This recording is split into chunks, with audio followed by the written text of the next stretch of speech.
Assalamualaikum warahmatullahi wabarakatuh.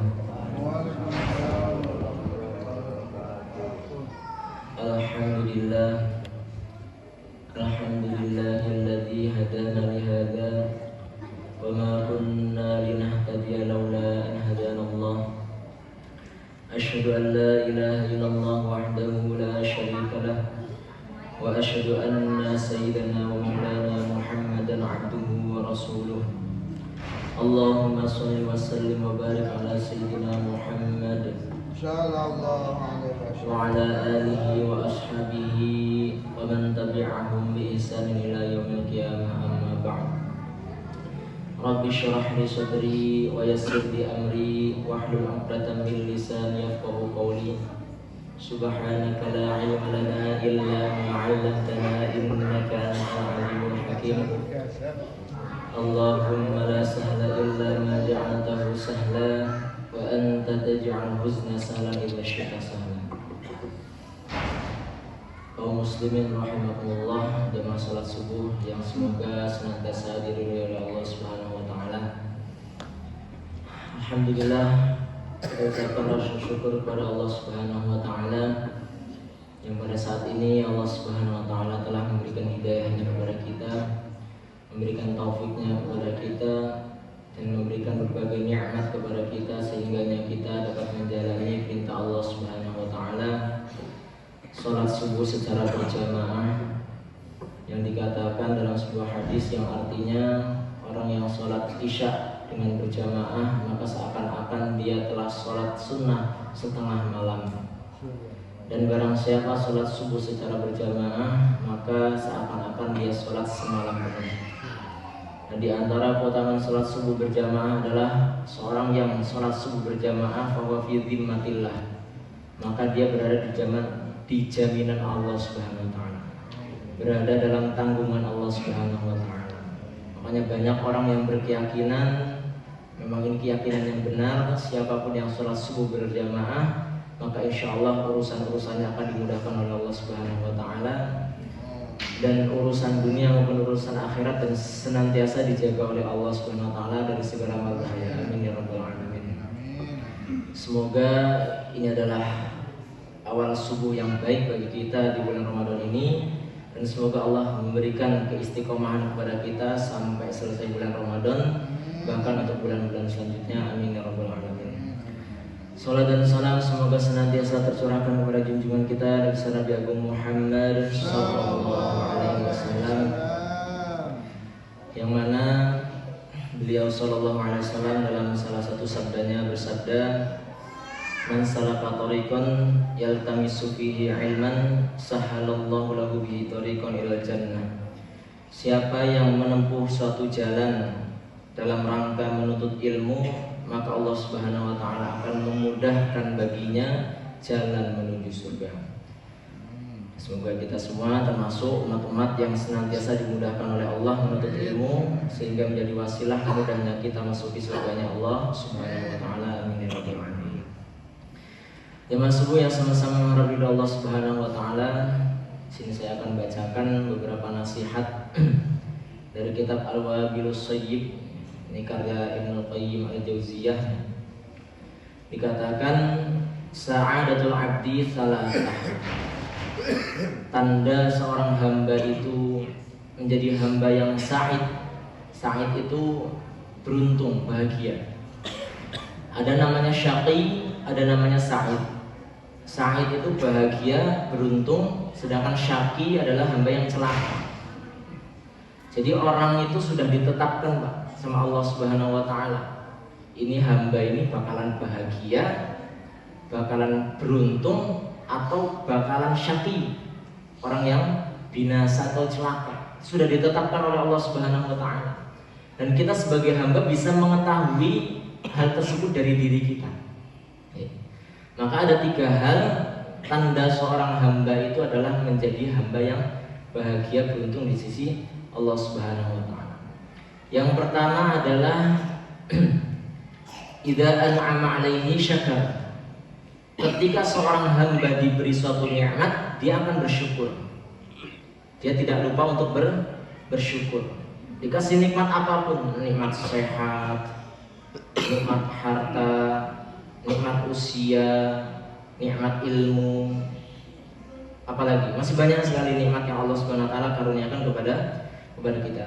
Seorang hamba tidak akan lupa bersyukur ketika memang dia itu adalah hamba yang bakalan bahagia, yang bakalan beruntung. Wa idza tuliya sabar. Dan ketika Allah menguji dengan suatu ujian, maka dia pun akan bersabar. Ketika dikasih nikmat dia syukur, ketika diuji dia sabar. Kemudian ketika adnaba wa idza adnaba istighfar. Kalau hamba tersebut berbuat dosa, dia akan istighfar, ingat kepada Allah. Kalau ini adalah perbuatan dosa, dan selayaknya bagi seorang hamba ketika berbuat dosa dia akan beristighfar. Fa inna hadhil umur ats-tsalatsah unwanu sa'adatil 'abdi. Maka tiga hal ini ya, nikmat dia bersyukur, diuji dia sabar, ketika berdosa dia istighfar adalah tanda dari seorang hamba itu adalah hamba yang akan beruntung. Maka kita bisa koreksi diri kita masing-masing. Apakah kita sudah termasuk hamba yang senantiasa bersyukur? Bisa makan, nggak harus mewah, harus bersyukur. Kok ternyata susah mau cari makan? Ya sabar. Lupa berbuat dosa atau bahkan sengaja berusaha untuk minta ampun kepada Allah. Tidak menyepelekan perbuatan dosa. Nah kemudian seorang hamba itu pasti seorang hamba yang mukmin, yang bahagia itu pasti akan berada dalam tiga hal ini. Pertama, ketika dia dapat nikmat yang tatarodaf, yang banyak sekali dari Allah, tatarokam ya. Kita ini kalau dapat nikmat kan banyak, tapi kadang-kadang kita nggak sadar ya. Kita kadang-kadang kalau dapat surprise ya, duit yang banyak langsung, atau keuntungan yang melimpah, kita kadang-kadang baru alhamdulillah.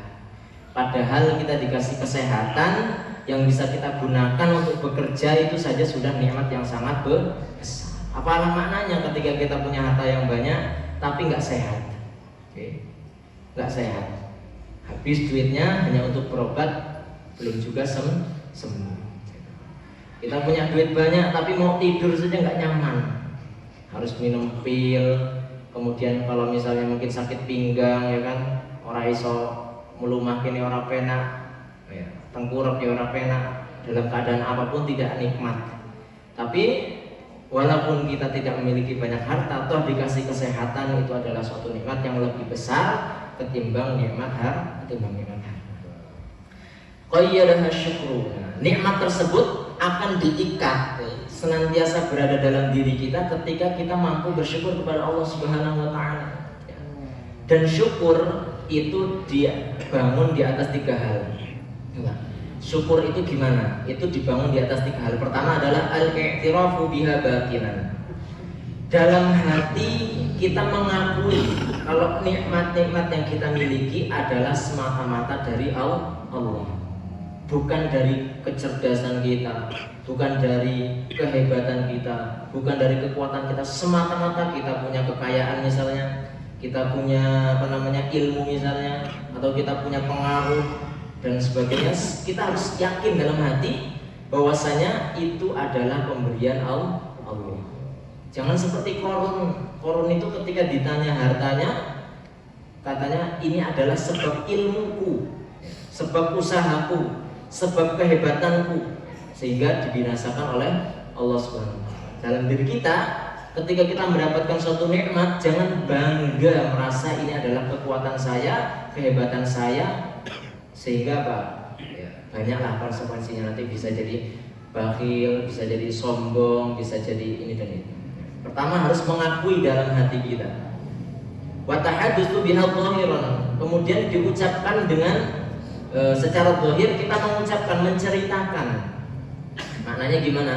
Kadang ada orang ketika ditanya mengaku dengan bahwasanya ini adalah atas ilmuku, atas kehebatanku, atas usaha kerasku. Tapi di dalam hatinya masih mengakui Allah. Itu sih mending. Tapi kadang-kadang juga ada orang ketika mengucapkan mengaku ini dari Allah, ini semua pemberian dari Allah Subhanahu wa taala, tapi dalam hatinya merasa sombong. Iki nek aku ora kerja tenanan ya ora bakal oleh. Nah, seperti itu ya. Kadang-kadang ada orang seperti itu kan. ketika mengucapkan ngakunya ini alhamdulillah dari Allah, tapi dalam hatinya merasa ini adalah dari usaha saya, dari kekuatan saya, dari kehebatan saya. Itu nggak seimbang Pak yang seperti itu. Maka bukan cuma diucapkan kita bersyukur kepada Allah, tapi dalam hati juga harus diakui bahwasanya ini adalah nikmat dari Allah Subhanahu wa taala. Kemudian cara bersyukur selanjutnya adalah tasrifuha fi mardhati waliha, menggunakannya dalam apa-apa yang diridhoi oleh Allah. Kita punya kesehatan ya buat taat. Jangan kesehatan kita digunakan untuk membantu kemaksiatan, ya, memperbesar kemaksiatan misalnya.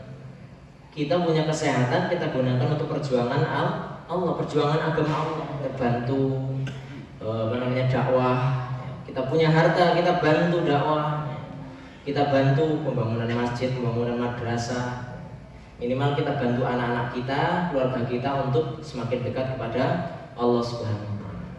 Kalau kita tidak menggunakan nikmat-nikmat tersebut dalam hal yang Allah ridhoi, ya, kadang kita punya mata, punya telinga, punya lisan, ya, punya tenaga, punya harta, atau bahkan kita punya jabatan, kita tidak gunakan untuk hal-hal yang diridhoi oleh Allah Subhanahu wa taala, suatu saat Allah akan tarik jabatan tersebut.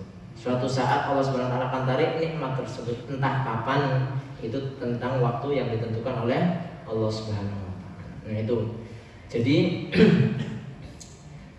ketika kita sudah menjalankan hal tersebut, hati mengakui ini nikmat dari Allah, lisan kita juga mengucapkan demikian, kemudian kita sudah gunakan dalam hal-hal yang diridhoi oleh Allah, maka sungguh kita telah mensyukuri nikmat Allah yang janjinya dalam firman Allah, la in syakartum la azidannakum. Kalau kalian bersyukur maka pasti sungguh kami akan menambah nikmat tersebut. Apapun nikmatnya Pak, apapun nikmatnya. Kadang-kala kita ini ya lupa syukur, atau syukur hanya di lisan saja. Ya lisannya alhamdulillah, tapi duitnya nggo maksiat. Kadang-kadang seperti itu kan. Dapat duit banyak alhamdulillah, tapi digunakan untuk maksiat, tandanya belum memenuhi rukun syukur. Atau tadi lisannya mengucapkan alhamdulillah, tapi hatinya merasa ini usaha saya, ini kehebatan saya, ini karena ilmu saya, ini karena kerja keras saya. Kerja kerasnya jenengan itu kalau bukan karena Allah, apa mungkin kita bisa kerja keras? Kan nggak mungkin. Kita ini untuk mengedipkan mata saja ini butuh bantuan Allah. Merasa bahwasanya ini kekuatan saya, ini karena saya, nggak ada. Dalam agama Islam ini kita dilarang mengaku-aku saya itu tidak baik seperti itu. Ya meskipun kadang-kadang masih ada terlupa dan sebagainya. Manusia itu kan kadang-kadang ya goplah, masih ada sifat-sifat manusiawinya itu masih ada. Makanya kita di sini belajar. Kemudian di antara tanda bahagianya seorang hamba selain bersyukur adalah bersabar atas segala mihnatun minallahi ta'ala yabtalihi biha, segala ujian yang Allah Subhanahu wa taala berikan kepadanya. Ya ujian itu banyak. Setiap hidup kita ini pasti mengalami ujian. Enggak ada orang yang tidak mengalami ujian. Ada kala ujiannya dengan kemiskinan, ada kalanya ujian dengan kekayaan. Nah, kekayaan itu pun ujian, Pak. Bagaimana ketika kita dikasih kekayaan, apakah kekayaan itu membawa kita taat kepada Allah atau justru menjauh dari Allah? Orang sehat dia sama, orang sakit dia sama. Yang sehat, sehat apa? Senengnya maksiat misalnya. Pas lagi sakit, taat. Berarti sehat itu justru menjadi ujian. Banyak orang yang ketika sehat merasa, nikmat dari Allah digunakan untuk senang-senang. Kemudian ketika sakit baru mengeluh kepada Allah Subhanahu wa taala, minta supaya disembuhkan oleh Allah Subhanahu wa taala. Maka orang muslim, orang mukmin, orang yang bakalan beruntung adalah ketika mendapatkan ujian, dia berusaha bersabar atas ujian tersebut dan menyerahkan sepenuhnya kepada Allah Subhanahu wa taala. Sabar itu gimana? Di sini dikatakan sabar adalah habsun nafsi 'anit tasakhuti bil maqdur. Sabar adalah menahan jiwa kita untuk tidak marah. menahan jiwa kita untuk tidak marah atas apa yang ditakdirkan oleh Allah Subhanahu wa taala. Kita dikasih musibah misalnya kematian. Bagaimana respon kita? Respon kita kepada ujian tersebut. Apakah kita langsung marah? Baik marah dengan lisan ataupun dengan hati, tidak ridho kepada takdir Allah Subhanahu wa taala? Apakah ketika kita diuji dengan kehilangan sesuatu, harta benda kita, atau mungkin diuji dengan hal-hal apapun, sakit dan sebagainya, apakah dalam hati kita itu ada rasa marah kepada Allah atau tidak? Kalau ada rasa marah kepada Allah, kepada takdir yang ditetapkan oleh Allah, maka tanda kita itu bukan orang yang sabar. Tapi kalau kita sudah menahan diri kita, menahan hati kita untuk tidak marah kepada Allah Subhanahu wa taala dan bahkan ridho kepada takdir Allah Subhanahu wa taala, maka tanda itu kita orang yang bersabar. Yang kedua, habsul lisan anisyakwa, menahan lisan kita dari mengeluh. Hatinya tidak marah, lisannya pun tidak mengeluh. Makanya sabarnya itu susah, Pak. Biasanya orang tuh ya rata-rata hampir pasti wong gor kehilangan duit 20.000 ngeluh, ya kan? Kehilangan duit 50.000 ngeluh. Nyelip duitnya mau pasar misalnya belanja kehilangan 10.000 20.000 dikeluh-keluhkan terus begitu. Ya. Ada mungkin satu hal yang seharusnya kita dapatkan nih, aduh, emane-emane aku gara-gara dagang ora oleh duit sekian. Itu kan semua keluhan-keluhan yang diucapkan, ya. Maka hal-hal tersebut menghilangkan kesabaran. Seperti itu. Wa habsul jawarihi 'anil ma'siyat. Kemudian syarat sabar yang selanjutnya adalah menahan anggota tubuh kita dari maksiat. Hati tidak marah, lisan tidak mengucapkan hal-hal yang negatif atau mengeluh-ngeluh, ya. Kemudian tubuh kita juga tidak maksiat. Kadang-kala gini, ada orang ketika tidak uji, ya, misalnya contoh dengan kematian, dia marah-marah, ya kan? Ya marah dari hati, marah dari lisan, ya tangannya juga ikut marah-marah, mukul-mukul meja, banting gelas dan sebagainya. Maka hal yang demikian itu adalah namanya maksiat bil jawarih, ya. Anggota tubuh kita bermaksiat atas ujian yang Allah SWT berikan kepada kita. Atau barangkali misalnya ada orang diuji dengan kesusahan, kepahitan hidup, gara-gara pengen menghilangkan pusingnya, akhirnya minum khamr, ya. Akhirnya mengkonsumsi hal-hal yang diharamkan oleh Allah Subhanahu wa taala, atau melampiaskan kemarahannya dengan kemaksiatan. Maka hal tersebut menghilangkan sabar. Maka sabar itu berkutik di situ-situ saja. Ketika seorang itu sudah mampu menunaikan sabar dengan sabar yang sebenarnya, tidak marah, tidak mengeluh, berusaha benar-benar menahan diri dari maksiat ketika diuji dengan kesusahan, maka intaqalabatil mihnatu fi haqqihi minhah. Ujian-ujian tersebut akan berubah, akan diubah oleh Allah Subhanahu wa taala menjadi suatu nikmat. Mihnah menjadi minhah, ujian menjadi pemberian. Wastahalatil baliyatu atiyah, ujian cobaan akan menjadi pemberian dari Allah Subhanahu wa taala. Wasara makruhu mahbuban, bahkan perkara yang kita tidak sukai justru nantinya bisa menjadi perkara yang dicintai oleh kita. Maksudnya apa? Kita dikasih ujian sesuatu yang tidak kita senangi, kita sabar, Allah akan datangkan sesuatu yang kita sukai. Nah, ini yakin nggak? Yakin. Kita yakin, kita berusaha, insya Allah dengan hal-hal tersebut Allah Subhanahu wa taala akan mengaruniakan kita kebahagiaan baik di dunia sementara maupun di akhirat yang selamanya. Makanya dikatakan dalam suatu hadis, ajaban li amril mukmin, orang beriman itu ajib, menakjubkan, ya, menakjubkan. In asabahu ma yasurruhu syakar. Kalau dia mendapatkan hal yang menyenangkan, dia syukur, nggak lupa syukur. Senantiasa bersyukur dengan 3 syarat tadi. Wa in asabahu ma darruhu, kalau dia mendapatkan sesuatu yang tidak menyenangkan bagi dia akan sabar, dia akan bersabar. Fahuwa khairul lah. Syukur ya bagus, sabar ya bagus. Ini hanya bisa dilakukan oleh orang yang beriman. Makanya di sini kita latihan bagaimana sih kita menjadi mukmin yang sejati, yang minimal sekali dari tadi. Mulai dari rasa syukur dan berusaha sabar. Dalam ibadah pun sama, kita jalani ibadah ini kalau nggak sabar ya nggak bisa Pak. Ya. Sholat yang 5 menit nggak sampai 3 menit 4 menit, kalau tidak karena sabar, ya, tidak berusaha dan tidak sabar ya berat, ya, berat 5 kali sehari. Puasa pun demikian, setengah hari biasanya ngerokok, biasanya ngombe, biasanya mangan, ya kan? Harus ditahan sampai maghrib. Kalau nggak sabar kira-kira bisa nggak? Secara umum orang batal puasa itu bukan karena nggak mampu secara umum, tapi memang karena nggak sabar. Makanya syahrul Ramadan adalah syahrul sobri. Bulan Ramadan adalah bulan kesabaran, yang mana pahala sabar adalah surga. Semoga Allah Subhanahu Wa Taala memberikan hidayah dan taufiknya kepada kita semua. Insyaallah untuk tanda kebahagiaan seorang hamba yang selanjutnya, yakni masalah istighfar, berdosa kemudian istighfar, kita akan bahas besok. A'udzu billahi minasyaitonir rajim. Bismillahirrahmanirrahim. Allahumma shalli wa sallim wa barik ala sayyidina Muhammad wa ala ali sayyidina Muhammad sayyidil awwalin wal akhirin wa sallim radhiyallahu tabaraka wa ta'ala an sayyidatina ashabi rasulillahi ajma'in. Alhamdulillahi rabbil alamin hamdan syakiran hamdan na'iman hamdan yuwafi ni'amahu wa yukafi mazidah. Ya rabbana lakal hamdu kama yanbaghi li jalali wajhikal karim wa 'azimi sultanik.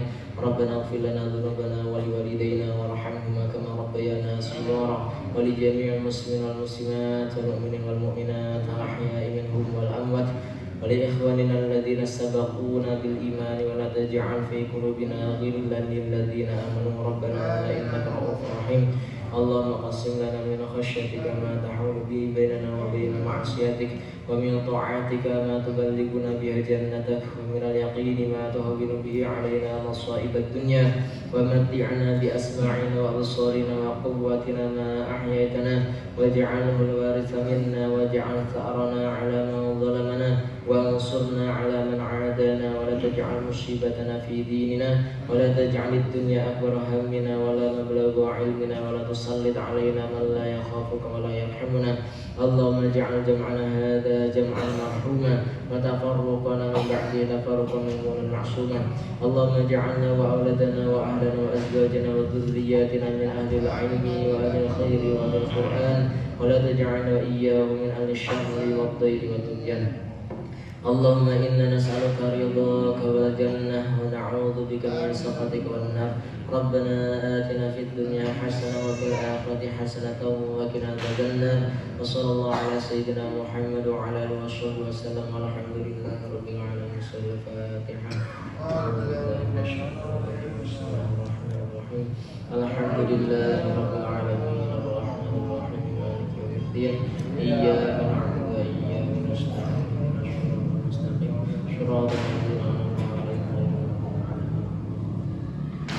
Allahumma fi kila aqwami tariq. Assalamualaikum warahmatullahi wabarakatuh.